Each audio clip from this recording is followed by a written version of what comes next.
Oh my God, it is so heavy. It's a heavy one. Oh my. I will not wear this while I'm getting on the scale.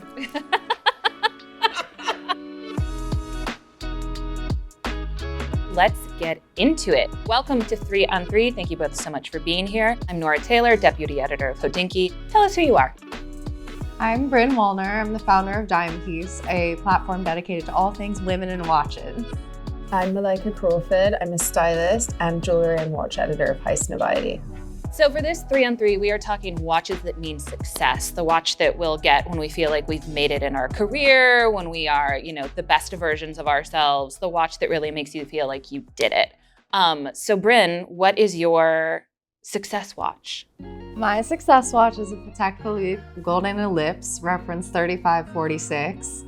It's 18 karat gold all the way, 18 karat gold case, 18 karat gold dial. It does have black Roman numerals, which usually the Ellipse doesn't have Roman numerals. And yeah, it has the Calatrava cross stamped on the crown, which is really nice. It's on a Hodinkee leather strap. You know what? Do you know what the color is called of the strap? Tell me. The scorpion. Ooh. Scorpio prevails. Yeah. As always. Wait, what's your sign? Scorpio. Oh. Yeah. What's yours? The crowd goes. The crowd goes wild. We gotta go. I'm a Taurus. Got it. Makes sense. Oh, right, we've talked about You're this. both Taurus. And Scorpios are the opposite. Yes. But I'm Makes outnumbered. sense that we're, No, it's Are we good. compatible? Mm-hmm. Cool. Yes, you're in a Taurus sandwich right now. Yeah. Lucky you. I feel like this is the first time that there has been astrology talk on Hodinkee. We're breaking all sorts of barriers today. All the barriers. Welcome to history. I brought a 2018 Santos De Cartier. Everything's 18 karat yellow. We've got the trademark of the Santos. It's 8 screws and it's echoed in the metallic bracelet. What's different about this 2018 Santos is that the bezel isn't just like screwed onto the case. It kind of like has this cool shape where it slopes down into the lug so that it looks more like an integrated bracelet. So it's kind of a little curvier. We've got a nice like clean white dial, the traditional Cartier Roman numerals, the train track minutes. It's very, very classic. And then we've got the like offset of the polished bezel with the brushed gold on the case. Excellent. And I am also entering the boardroom with my Vacheron Constantin Patrimony, blue dial, blue strap, rose gold, 36 millimeter, the Maltese cross and rose gold. One thing I love about it is I think it's only 8 millimeters thick. And then with the open case back, with the movement that you can see, no numerals, these beautiful rounded minute markers, which are really nice. And then just the tiniest of date apertures at the bottom. I could stare at it. I'm just gonna zone out. I think we're all like just totally in love with our own watches. Yeah. It's like a love story. What about the way that your watch looks or feels or the vibe that you get says success to you? Bryn, how did you land on the Ellipse? I kind of was drawn in initially by the shape. In 1968, when Patek Philippe designed this watch, the quartz revolution was looming and they knew that they had to differentiate themselves. It's considered an art object as well as a watch. And I mean, that artistry really comes from the fact that it is designed with the divine proportion in mind, the golden ratio. This is an ancient Greek thing, but we see it in art, we see it in nature. Immediately, you're struck by the beauty of it. This is not a traditional ellipse. The lugs are visible, and in a classic ellipse, the lugs are actually hidden. But with the lugs, you can interchange the straps really easily. So if I'm, working, I'm typing away, things get worn down, and I want something that's easy to kind of live with.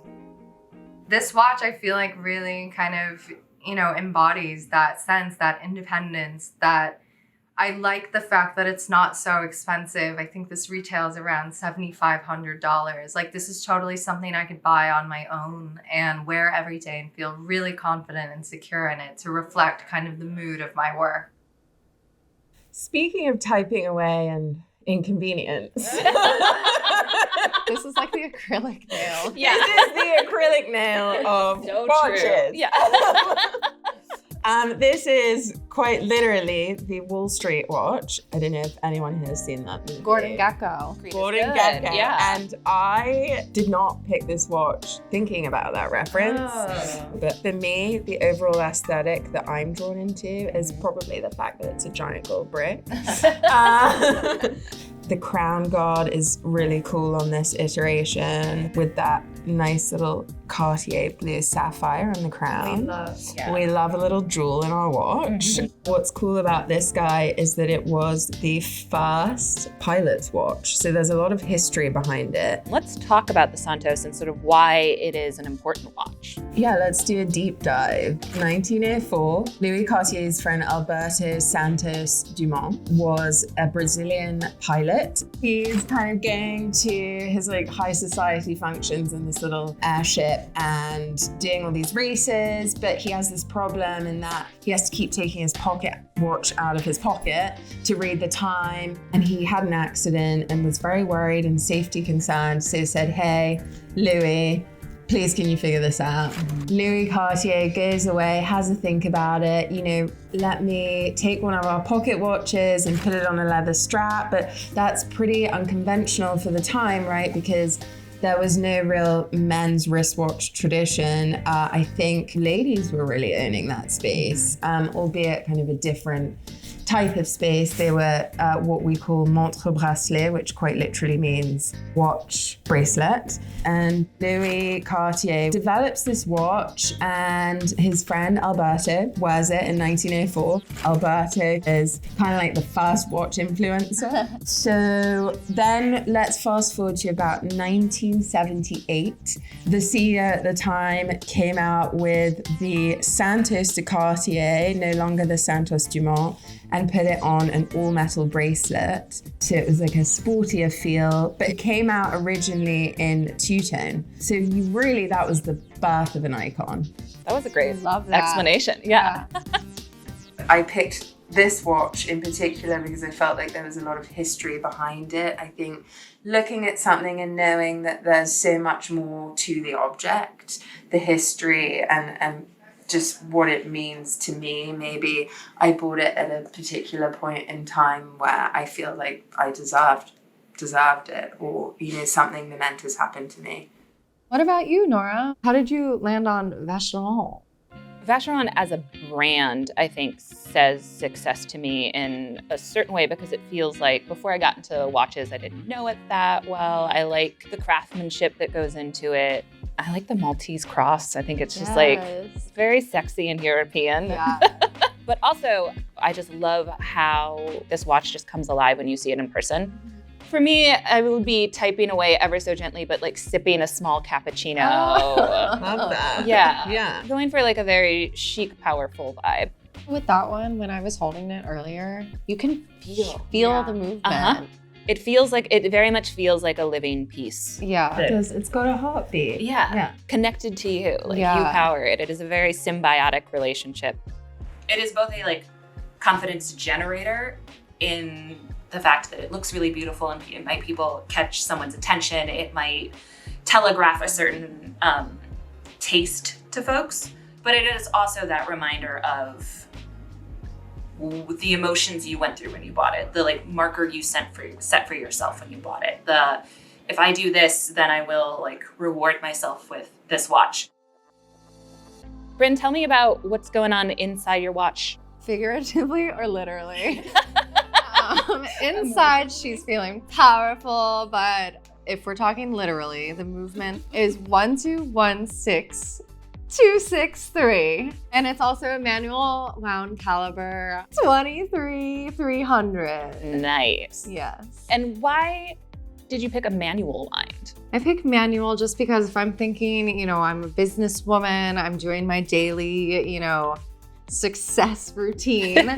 I would say that it starts with kind of the ritual of winding the watch, getting into the zone, kind of taking the time.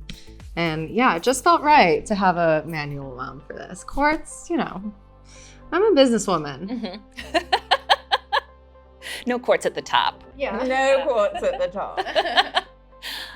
Malika, what is on the inside of your watch? Mine is an in-house movement. It's the 1847 MC caliber. It's an automatic movement and it was developed, I think, in 2015. Came out in the Santos De Cartier. And I think theoretically, or in a more abstract sense, what's going on inside my watch is pure power. Yeah. It is radiating outward. I want to say that when I put this watch on for the first time, not to be aggressive, but I felt like I could punch someone in the face. I love that for you. Because if somebody tries to rob you with a big gold watch, Yeah, just be like, Which they might on the streets of New York, let's be honest. times are tough.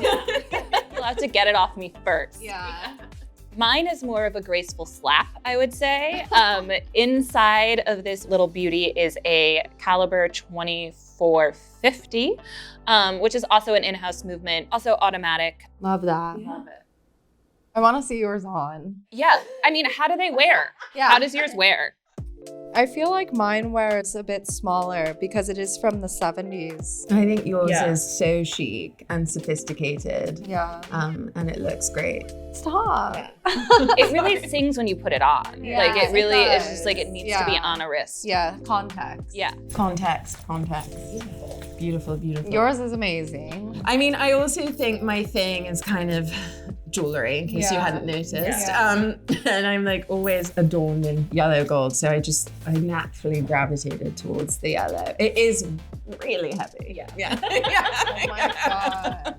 It looks very at home on your wrist though. Wears surprisingly well. That's what I thought was so cool about it, because I'm actually a huge advocate of the ladies' watch, and I wear a baby girl after my Rolex. own heart. Yes. And I was sort of concerned that this was going to be kind of insane looking. But this somehow, I don't know, like the size of it just really works. It's like big, but it's not insane. Not full Tony Soprano. It's not full Tony Soprano. For my skin tone, I think rose gold actually blends in a bit better. I Yeah. think it like adds a nice soft shine to it. And again, the blue is just, I think, a nice surprising touch that isn't garish, but pretty subtle. And it's 36 millimeters, which I think is the sweet spot.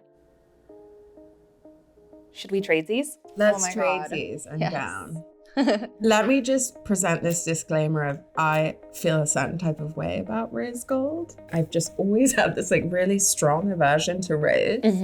But I did notice with your watch that it's like a really subtle Yeah. pink gold, like a really nice hue. So I'm kind of desperate to try yours. Here you go.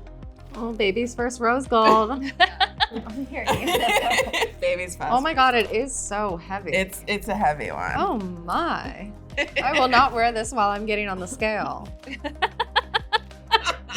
Damn. Sisterhood of the traveling pants. How are we feeling? Oh my God, another great breath. Oh my God. Do you know what? Pretty obsessed. Oh, we have a conflict. Yeah. She's rose pilled. Yeah. That is one step too far, I think. Exposed. I'm loving this on you with the navy. Yeah. Okay. Yes. How does it feel? I mean, I can't get over the weight. It's really heavy. Gold. But I'm willing to make that sacrifice. No, I love it. No, it's a good kind of weight. It's I a mean, good there's weight. a reason why you chose this as your success watch. It has presence. I love this. You do? It makes me want to put on something incredibly tailored. Yeah. There's something about putting on a vintage watch where it just feels a little, I feel, imbued with a sense of history. I think it's kind of cool that we all chose different brands. I felt a bit of a sentimental feeling about the Cartier, which is why. Tell us more. So the first ever watch I owned was given to me by my grandmother for my 18th birthday, and it was a tank. And my granny's French, and she's kind of like my little icon. Do you think your granny would rock the Santos? You've got to see a picture of my granny. She actually would, but she'd probably be wearing the stainless steel because she's all decked out in silver. So she's silver and I'm gold. All right, time to take it off your wrist. We've got one more round. She looks good. Yeah. I feel ready to That's make cute. some Do decisions. you know, this is cute, but I feel You're not loving it? I love it. I think it's like the most elegant piece of design ever, and I was so jealous when you chose it. But I think it like belongs on your wrist. Yeah. Yeah. Like I think we all chose watches The right watches. Yeah. Friends, this was a great time. Thanks so much for hanging out. I'll see you next time when we become even more successful. Yes. With diamonds. Yeah. Follow up.